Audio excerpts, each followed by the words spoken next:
At cruising speed, every additional kilogram increases drag, heat loss, and fuel demand, and beyond a certain point, the math stops being forgiving. The margin disappears, yet the system keeps moving. Only after that contradiction becomes uncomfortable does the subject appear, the humpback whale, a mammal that migrates thousands of kilometers on stored energy alone while carrying a living crust of hitchhikers welded to its skin. Barnacles are not rare accidents or temporary passengers. They are lifelong attachments, cemented larvae that calcify themselves into place and refuse to leave. From a mechanical perspective, this is a design flaw. A whale's body is tuned for efficiency in water, a narrow balance between thrust and resistance, where even small changes in surface texture measurably increase energy cost. Hydrodynamic studies show that roughness disrupts laminar flow, increases turbulence, and quietly taxes every stroke of the flukes. Barnacles add weight, but weight is not the real problem. It is friction, the slow theft of momentum repeated millions of times over a migration. A humpback does not refuel as it travels. It fasts. Every calorie burned pushing water that did not need to be pushed is a subtraction from reproduction, immune function, and survival. There is no spare tank. What makes this worse is that barnacles offer no service in return. They do not clean parasites, do not provide camouflage, do not deter predators in any controlled way. They are not symbionts in the comforting sense. They filter microscopic food from passing water and grow, using the whale as a mobile feeding platform while contributing nothing measurable back to the host's physiology. And yet the whale tolerates them. There is no active immune purge, no behavioral strategy that reliably scrapes them off, no evolutionary correction that sealed this vulnerability. The skin beneath a barnacle is alive, vascularized, sensitive, but it accepts the intrusion and continues functioning. This is not because barnacles are harmless. Increased drag has been shown to raise the energetic cost of swimming, and in a body that already operates near the edge of aerobic efficiency, increased cost is not abstract. It is cumulative. Each migration is a long arithmetic problem solved in muscle contractions and oxygen debt. The unsettling part is not that this arrangement exists, but that it persists without collapsing. A humpback's heart rate drops dramatically during deep dives, conserving oxygen while muscles rely on myoglobin stores, a system already pushed close to physiological limits. Add chronic drag to that equation, and the expectation is failure through exhaustion, slower travel, missed breeding windows, or compromised health. But the whale arrives anyway. The ocean does not care that this feels like bad engineering. Evolution does not optimize for elegance or cleanliness. It accepts anything that does not immediately break the system. Barnacles exploit that tolerance with precision. They attach where removal would require damage. They grow slowly enough not to trigger a catastrophic response, and they spread their cost over time, like interest rather than impact. From the outside, the whale looks powerful, enormous, secure.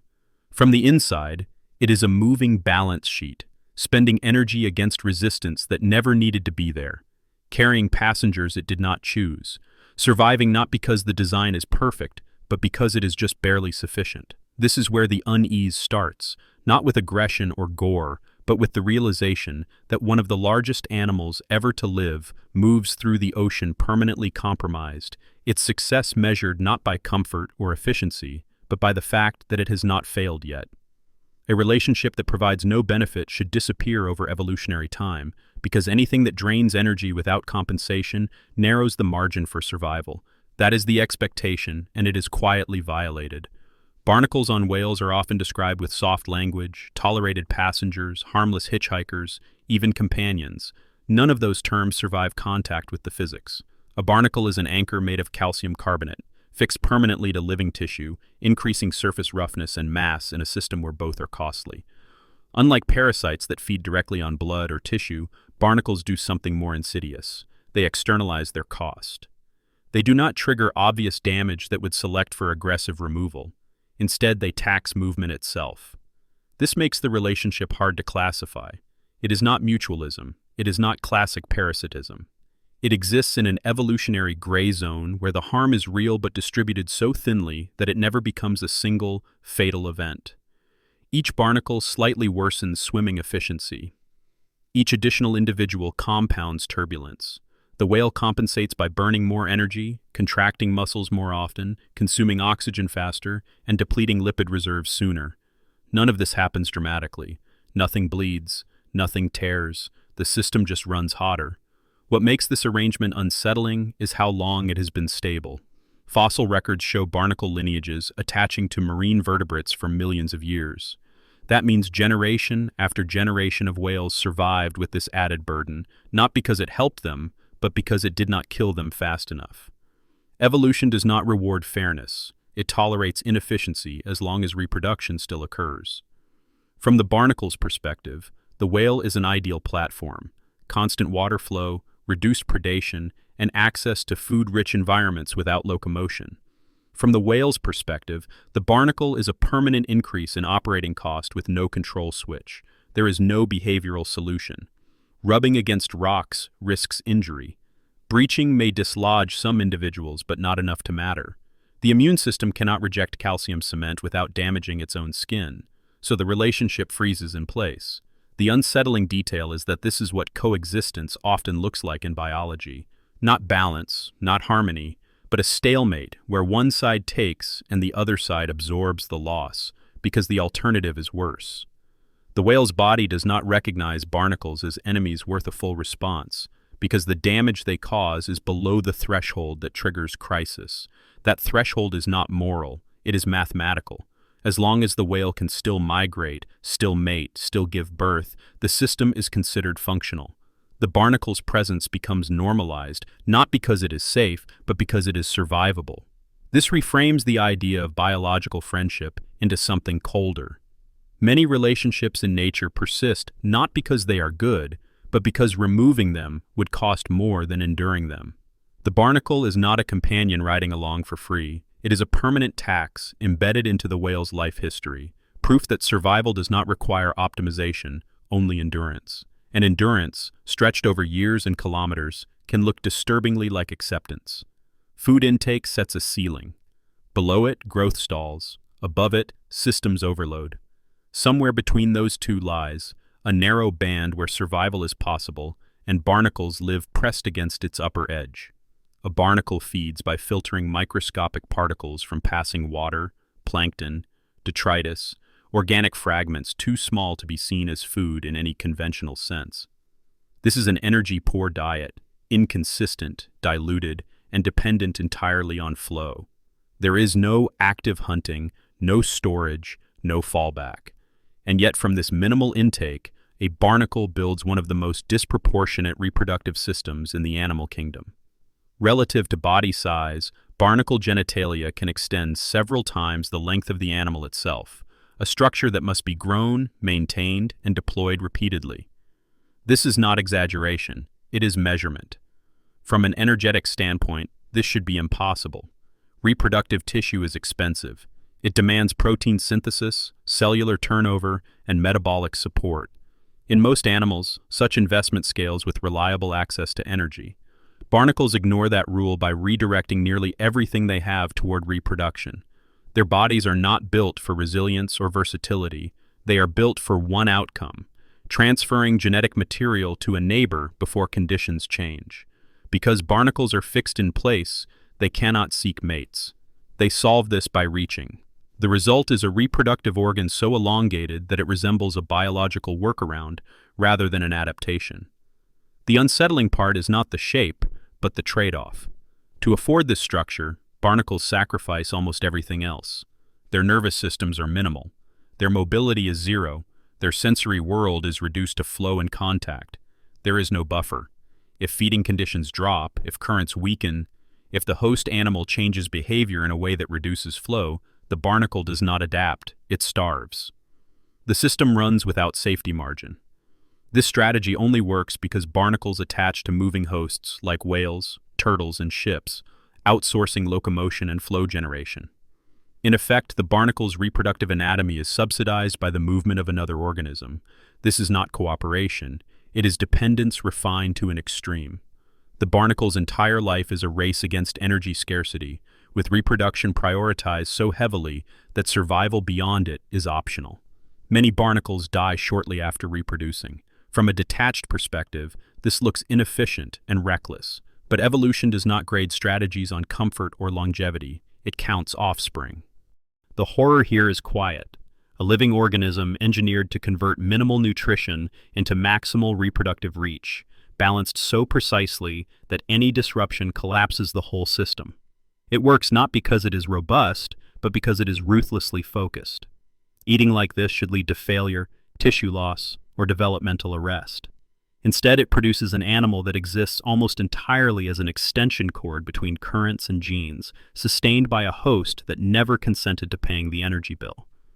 Reproduction usually competes with other functions inside the same body, but here the competition is exported.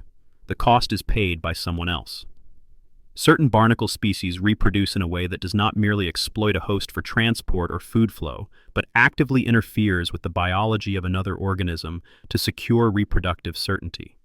In parasitic barnacles like Sacculina, the strategy crosses a line that feels administrative rather than violent. The larva injects itself into a crab and dissolves into a network of root-like cells that spread through the host's body, wrapping around organs, tapping nutrients, and quietly rewriting priorities. The crab is not killed. Killing would end the system. Instead, the barnacle targets something more precise: reproduction. Hormonal signaling in the crab is altered so completely that molting patterns change, gonads stop developing, and sexual characteristics blur. Male crabs lose male behaviors. Females never produce eggs. The host's future is erased while the body remains functional. From an evolutionary standpoint, this is efficient. A crab that cannot reproduce will not waste energy on mating displays, courtship, or egg production. That energy is redirected to basic maintenance and feeding, which indirectly feeds the barnacle. The crab continues to forage, to grow, to defend itself, all in service of a genetic lineage that is not its own. There is no dramatic struggle because the interference operates below conscious awareness. The nervous system is left largely intact. Movement remains coordinated. The crab behaves normally enough that predators are not immediately alerted. The unsettling aspect is how clean this is. No tissue is torn out. No organs are visibly destroyed. The crab is simply reassigned. When the barnacle is ready to reproduce, it induces the crab to perform parental behaviors, grooming and protecting the barnacle's external reproductive sac as if it were the crab's own brood. This is not metaphorical care. It is hormonally enforced behavior. The crab's instincts are redirected with such precision that it becomes a dedicated reproductive assistant for a different species. In ecological terms, this is a transfer of reproductive capacity. One species increases its success by permanently nullifying the future of another without increasing immediate mortality. The system persists because it does not trigger collapse. The crab lives long enough. The barnacle reproduces successfully. The population dynamics remain stable. There is no rule in biology that forbids this. Natural selection does not require fairness, reciprocity, or balance. It only requires that genes pass forward. From that perspective, this strategy is not monstrous, it is effective. What makes it disturbing is the realization that reproductive failure can be imposed externally, quietly, and permanently, without the host ever recognizing what has been lost. The crab's body continues to function, but its evolutionary purpose has been overwritten. This is not predation, it is not symbiosis, it is something colder, a system where survival is allowed, but continuation is revoked. And because the crab remains alive and operational, the environment registers no crisis. Nature does not flag this as damage, it records it as success. Most organisms carry redundancies, extra capacity in organs, overlapping pathways, physiological slack that absorbs shocks. Barnacles do not. Their bodies are compressed into the narrowest functional envelope possible, where every structure exists because removing it would cause immediate failure. There is no backup. Once cemented in place, a barnacle cannot relocate, cannot seek shelter, cannot adjust its exposure beyond minor changes in shell aperture. Its survival depends entirely on external conditions it does not control: water flow, temperature, salinity, and the continued movement of its host. If any one of these shifts beyond tolerance, the barnacle does not compensate, it shuts down. Feeding stops, metabolism drops, tissue begins to atrophy. This fragility is not a flaw, but a consequence of extreme specialization. Barnacles invest heavily in shell production early in life, locking themselves into a rigid structure that protects against predation but eliminates flexibility. Energy that could support repair, immune response, or stress tolerance is instead spent on calcification and reproduction. The result is a body that functions well only within a narrow band of conditions. Outside that band, failure is rapid. Temperature increases of just a few degrees can disrupt enzymatic processes. Changes in salinity alter osmotic balance. Reduced flow starves the feeding apparatus. Each of these threats operates constantly, not as rare disasters but as background risk. What makes this unsettling is how long barnacles can persist despite it. Some individuals live for decades, enduring countless near misses where conditions approach but do not cross lethal thresholds. This longevity creates the illusion of robustness, but it is an illusion built on statistical luck. The system works because the environment, on average, stays within tolerable bounds often enough. There is no internal correction mechanism if it does not. In engineering terms, barnacles operate without a safety factor. The design assumes stability and pays for that assumption with brittleness. This is why their life strategy feels uncomfortable to observe. It depends on the absence of extremes rather than the ability to survive them.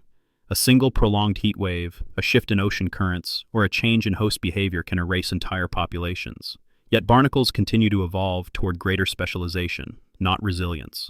Evolution rewards efficiency under current conditions, not preparedness for future ones. The barnacle's body is an answer to a very specific set of circumstances, refined until nothing extra remains. It is a living example of what happens when survival is optimized not for uncertainty, but for a narrow slice of reality. The horror is not that this body is fragile. It is that fragility, repeated across millions of individuals, is enough. Enough to persist, enough to reproduce, enough to convince natural selection that no margin is necessary. The system balances on the edge and does not fall, not because it is safe, but because it has not been pushed quite far enough yet. There is an expectation, often unspoken, that systems this strained should be corrected, smoothed out, made more reasonable over time. Biology does not do that. It keeps whatever works, no matter how uncomfortable it appears from the outside. Barnacles are not mistakes clinging to better-designed animals. They are fully legitimate outcomes of the same rules that produced whales, crabs, and everything else. The unease comes from recognizing how little those rules care about coherence. A whale carries drag it never needed. A crab lives without a future it can no longer access. A barnacle survives on energy it barely acquires, gambling everything on reproduction while standing one environmental fluctuation away from collapse. None of this violates natural law. In fact, it follows it precisely. Evolution does not aim for harmony. It does not minimize suffering or inefficiency. It does not remove systems that feel wrong unless they stop functioning altogether. The only real failure is extinction. Everything else is acceptable. This reframes the idea of stability into something colder. Stability does not mean comfort or balance. It means persistence. A system can be wasteful, parasitized, fragile, and still persist for millions of years as long as inputs and outputs remain barely aligned. Barnacles illustrate this with disturbing clarity. They reveal that living systems are not designed to feel safe, even to themselves. They are designed to continue. The whale's immense body is not a fortress. It is a moving compromise, strong enough to survive added drag, but never free of it. The crab's intact nervous system is not a mercy, it is a maintenance requirement, keeping the host functional long enough to serve another genome. The barnacle's extreme specialization is not bravery or efficiency in a moral sense. It is a narrow solution that happens to hold. When viewed this way, nature loses any comforting narrative. There is no underlying intention guiding systems toward improvement or fairness. There is only selection pressure, applied repeatedly, trimming away whatever fails too quickly. What remains can look deeply unsettling to a human observer because it exposes how thin the line is between working and breaking. Barnacles should not feel acceptable. They attach without permission, take without giving, erase futures without killing bodies, and persist without resilience. And yet they remain, not as anomalies but as normal parts of marine ecosystems. The discomfort they provoke is not fear of the organism itself, but of the rules it obeys. Rules where survival does not imply health, where persistence does not imply balance, and where a system can function indefinitely while feeling fundamentally wrong. That is the quiet horror embedded in real biology. Not monsters, not chaos, but systems that operate exactly as intended, even when the intention is nothing more than not failing yet.